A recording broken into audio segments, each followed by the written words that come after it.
السلام عليكم وأنا سلام أصحابتا kusoo dhawaada kanaalkooda halkamaad muuqaalkan waa muuqaalkii afraad ee barashada video editing-ka khaasatan software-ka Premiere Pro muuqaalkeena maanta waxaan ku qaadan doonaa sida loo sameysto workspace gooni ah haddii idin fahansiiyo workspace waxaa la waxyaabahan inta kaaga muuqdo oo dhan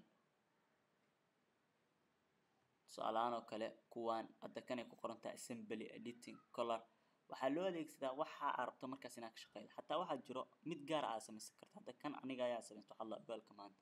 application programka ko markaas u dejisato wuxuu kuu saarnaa doonaa midkan oo ah editing saan ayuu u ekaan doonaa waxyaabo badan oo u baahneen ayaa ku jiri doona marka waa inaad adi habaysataa hadda tusaalahan kan ayaa habeynaa hadda waa inaan kan oo projectiga inaan geeno waxaa sameeyaa saa markuu kuu soo qabto baashas calaamadda markuu kuu soo qabto ayaa wadaya kadib meesha u baahan tahay geeya haddana kan ayaa dhinacaas ayaan geeynaa kan oo toolkan inta ayaan ku leexanaynaa thumbnailkan inta ayaan ku leexanaynaa kan waxyaabo aad u baahneen ayaa ku jira tusaale ahaan oo kale hadda kan oo kale waxaa ku jira waxaan audio clip kan iska xir uma baahni waxaa sameeyaa saddexaas xariiqtin taabo kadibna waxaa dhahdaa close panel asi xataa meesha muqaabana soo jiid kadibna waxaa keentaa dhinacan keen soo jeedid hadda qaabkan ayuu ku noqonaa qaab adiga u baahan tahay ku qanacsantahay ayaa ka dhigi kartaa workspace-kan waxaad ku edit gareyn kartaa muuqaalada YouTube haddii aad u baahan tahay oo kale waxaad sameysan kartaa workspace aad ku edit gareysato haddaa u baahan tahay oo kale waxaad sameysan kartaa workspace gooni aad ku edit gareysato muuqaalada TikTok-ga ugu horreyn horta haddaan idin kan tusaale ahaan oo kale qaabka u save gareysan kartaa meeshan ayaa ku dhufanaya kadibna waxaa leedahay save as new workspace qaabkaas ayaa save gareysanaya kadibna wuxuu ku dhahaa magac u baxs magac u baxsato waa lagu save gareyn doonaa hadda anaka tusaalahan kan waxaan ku qoraynaa tusaale ayaan ku qoraynaa tusaale markaan qorno hadda workspace-kani waana loo save gareeyay oo waa kana marka waa u kormarsan kartaa haddaa rabto haddana haddaan qaabka loo sameysto workspace gooni ah ku edit gareysto muuqaalada TikTok-ga waxaa sameysaa waxaad tabtaa meesha ku qoran tahay new item kadibna waxaa ka doorataa sequence markaa ka doorato waxaa ka doorataa muuqaalkan cabirkan ah 1080p kadibna waxaa ku dhufataa kadib setting meeshan waa 1920 ka bedel oo waxaa ka dhigtaa 720 meeshan waxaa ka dhigtaa 1280 markaa ka dhigto waxaa dhahdaa enter had soo jeedid workspace-kan waxaa ku edit gareysan kartaa muuqaalada TikTok si hadda u baahan tahay taa weynay kartaa qaabkan ayaa weynay kartaa marka asina sidoo kale sidii kii camal ayaa u save gareysan kartaa haddana haddaan u gudubno qaabka looga dhigo muuqaalka sida camal ugu horreyn soo qaado muuqaalka u baahan tahay inaad sidaas ka dhigto kadibna waxaa keentaa thumbnail-kaaga marka muuqaalka thumbnail-ka keentid waxaa taabataa meesha ay ku qoran tahay new item kadibna waxaa ka doorataa color mate markaa ka doorato waa cabirka muuqaalkaaga kadibna waxaa dhahdaa okay kadibna waxaa doorataa kalarka u baahanta annaka waxaan u baahanaa caddaan kadibna waxaa dhahdaa okay kadibna haddana okay dheh hadda saa ujeedid waxaana loo sameeyey kalar waxaa sameydaa marka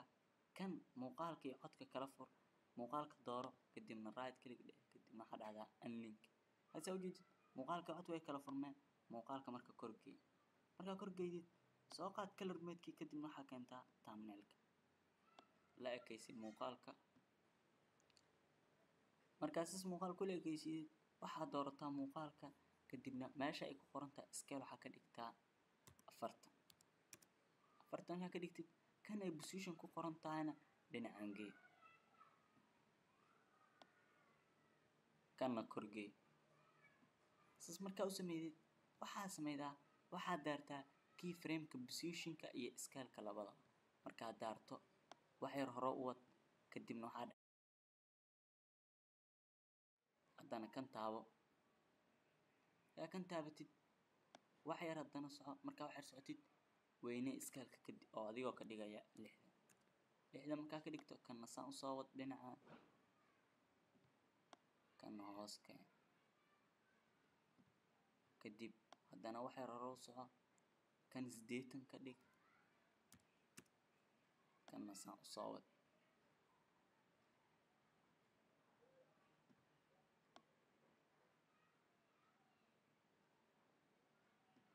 haddana wax yar falaartan dhinaca u wad kan markaan waxaa sameydaa waxaa ka dhigtaa boqol kana dhinacaan u soo wad ama adiga oo sida sameyn saan la dhigi kartaa hadda haddaan fiirino qaabka uu muuqaalka noqday play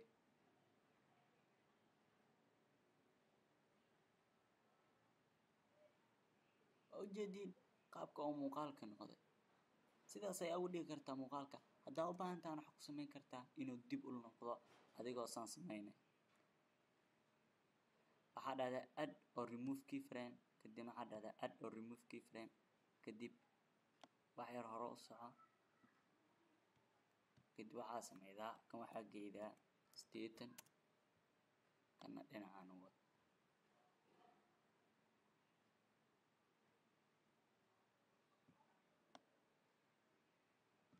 haddana wax yar hore u siki kan 60 gee kana dhinacaan u wad kana kor gee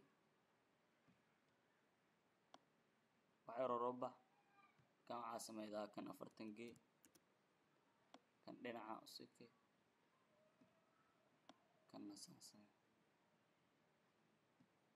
hadda aan bal fiirino qaabka uu noqday ugu horeyn weyne muuqaalka kadibna play dheh hadda waa kana muuqaalka wuu daarmay waxaan rabnaa inuu muuqaalka intuu zoom soo noqdo haddana uu sida hore ku noqdo saa u jeedid hadda muuqaalka sidiisii hore ayuu noqday waa inuu ku noqdaa sidii markii hore uu ahaa qaabkan fudud ayaa saas u samayn kartaa waa ku mahadsantahay daawashada daawata muuqaalkan mac salaama